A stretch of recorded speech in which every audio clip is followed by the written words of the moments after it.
Ciao, beautiful people. I welcome you to listen a little bit of my story, and my biggest dream was to come to London um, and to live in London. I tell you a little bit of background story. I always had this fascination about London since I was really young as a kid. Even though I don't necessarily remember watching any movies or reading any book that would necessarily make me fall in love with London, I just had this idea of magic, and I was really charmed by the idea of London, even though I didn't really know that much about it. So it was only when I was 18 that I got the chance to come to London as a visitor for 1 week, and I really fell in love. That trip was amazing. It was the first time that I was traveling abroad on my own, and that taught me so much. I truly fell in love with London, and in the following years I did my best to save some money and to always go back and forth at least once a year to visit London. There was one summer that I decided to just come to London for a month, and trying to improve my English back then, so I joined a school where I met other students from pretty much all over Europe, and I was also around the world. Yeah, there was a couple of people from China and Korea, and that was just so good. The amount of people that I got a chance to meet and the fun we had back then. And then in between those years, just had the chance to come and visit for a few days or weeks London, until I actually decided to move to London. That was in 2014, and that was July. So it's been almost 6 years ago. What I can say about my time in London, it has been an incredible ride. I loved most part of it, and of course, as in every one's day life, there's lots of up and downs, lots of doubts at some point in the path. But still, nowadays, I'm very happy and grateful that I made this decision to move to London and somehow to fulfill my dream that I had. For the first 3.5 years, I truly lived and experienced the city of London at its best, trying to go to as many events, shows, plays, little shops and cute little coffee shops to read or write, and to visit exhibitions that would inspire me and would move me. And that was amazing because I really got a chance to explore London in all its forms, and still somehow I feel like I don't know it all. I don't know how possible it can be, but I do believe that London constantly changes depending on the neighborhood you visit and the neighborhood you walk into. It can't stay the same, but there is always a detail or something that changes and evolves, and it's put in place, or you see with the different eyes. And that's the beauty of London. That's the charm of London. I don't think I could ever get tired of London as its soul. Like, London really has a soul, I do believe, and I love it, and I loved it, and I do believe I will love it for forever. Of course, it was never all that easy in all these 6 years. There was a lot of up and downs, of course, and I do believe that what put my doubts coming up was mostly the rhythm at some point of life of London. I noticed that I was constantly tired, especially because I was always out, and being in the city, being in the public transportation can also deprive you, drain you energy, and that was intense. Um, and So I do believe that something that had a big impact on me was the constant changing of your circle of people around you, of the people you go out with, the people you can trust. Of course, as people, we make decisions in life, and most of the people that I met during the first years in London at some point decided to move on with their lives with new decisions. And there was a time that it was very hard for me to accept that and to kind of adapt to these constant changes. I was really tired of letting people that I loved to go. And even though I knew that there would be new people to start with, but I was kind of tired of this circle of events. But I was always very grateful for any other people that I would encounter with. In 2018, I decided to change my job and to pursue another dream that I had. And my dream was to travel the world, and I was always reluctant to become a flight attendant, thinking that it would be too hard for me to get. But after another shake of my world, where other people that I loved decided to leave or to pursue their dreams, that kind of put me in perspective of thinking, okay, this is the time for me where I want to do something that I love. I want to try at least. So I decided to apply for an airline, and I got really lucky to be selected for interviews and the training course.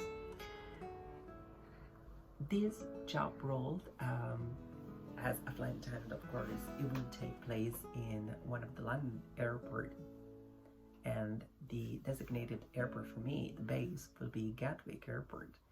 So for the first year between 2018 until May 2019, I commuted from London to the airport anytime I would need to get to work.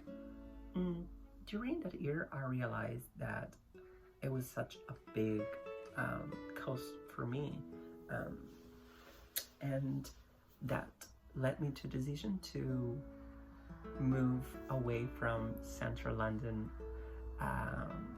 and to move to a town just next to Gatwick Airport. And it's been exactly 1 year today, on May 2020. Today, it's been 1 year that I've been living here in Crawley. Of course, during this past year, I tried to go to London as much as I could, at least once a week, to visit my friends that are still there, or to visit some exhibition, to go some plays, and just having my London dose weekly. Then 2020 came, and especially the first few months, as we may all be aware, it brought some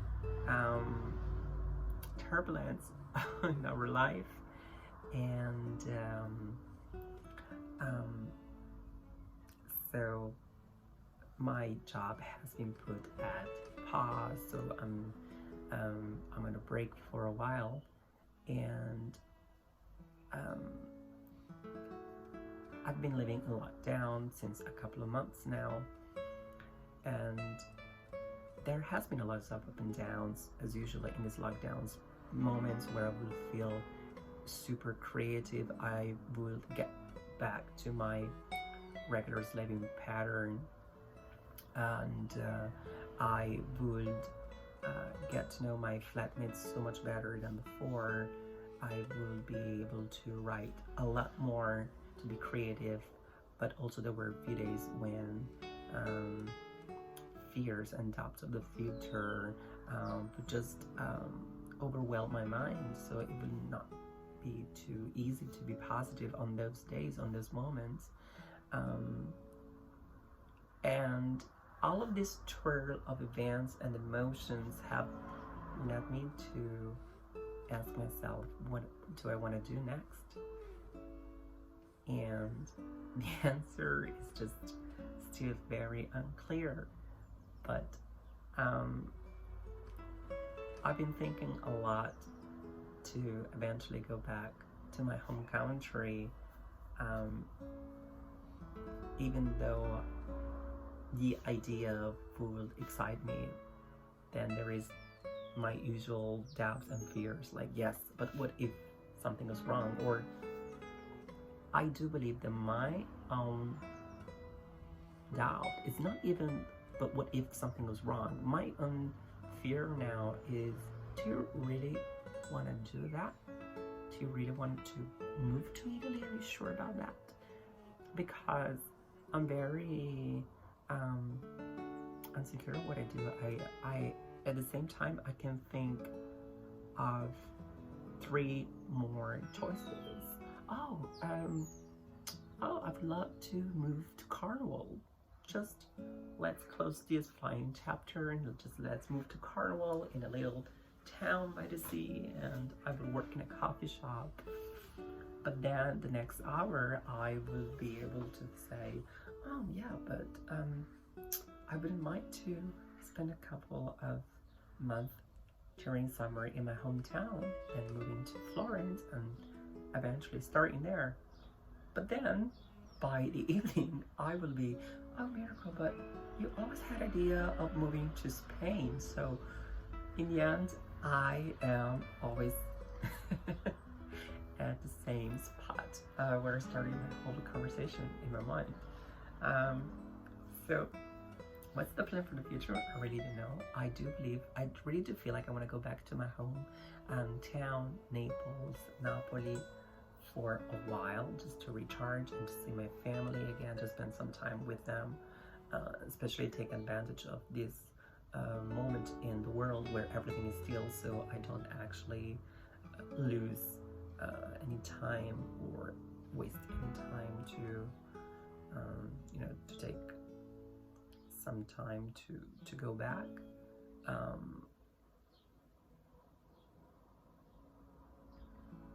But I think in this past few days, where I've been constantly thinking of the idea of going back to Italy, I really am looking a lot back to my time that I spent here in United Kingdom, and I loved it.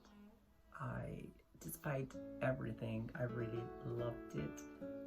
The bad times and the tough times, I absolutely adored it. And if I have to look back, I will only take with me the good things and the good moments and the good feelings.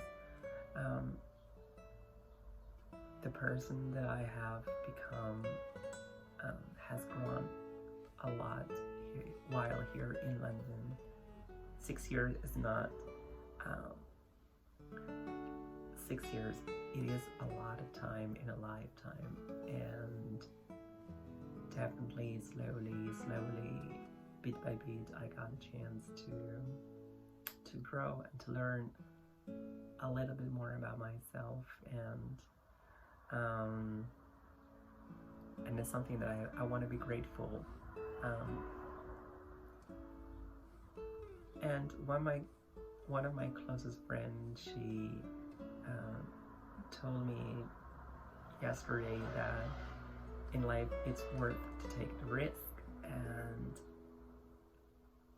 I think it's so right. So I guess a seed of idea of going back is is there in my mind. It's slowly growing, probably. And what I have to maybe believe is that I don't have to be scared of what's coming next. We have to take risks and we have to take decisions, but that doesn't mean that it's gonna be the end if something doesn't go just right. We can fail, we are allowed to fail, but we don't have to. I don't have to think of failure as the first and only outcome to my decision. I have to, and I want to be more positive about my eventual coming back to Italy or either choice that I might take. Beautiful people, I really want to thank you for listening to me rambling and rambling. For your time, and I want to wish you a beautiful day ahead. Treat yourself today and take some moment to appreciate what you have around, even if it's not the best ideal time. For me, I'm really grateful for this beautiful day here in Crawley and my coffee and the time that I got the chance to spend with me and to take care of myself today and to appreciate myself and take some time to appreciate yourself for little things that they can be a big thing for you. Ciao belli.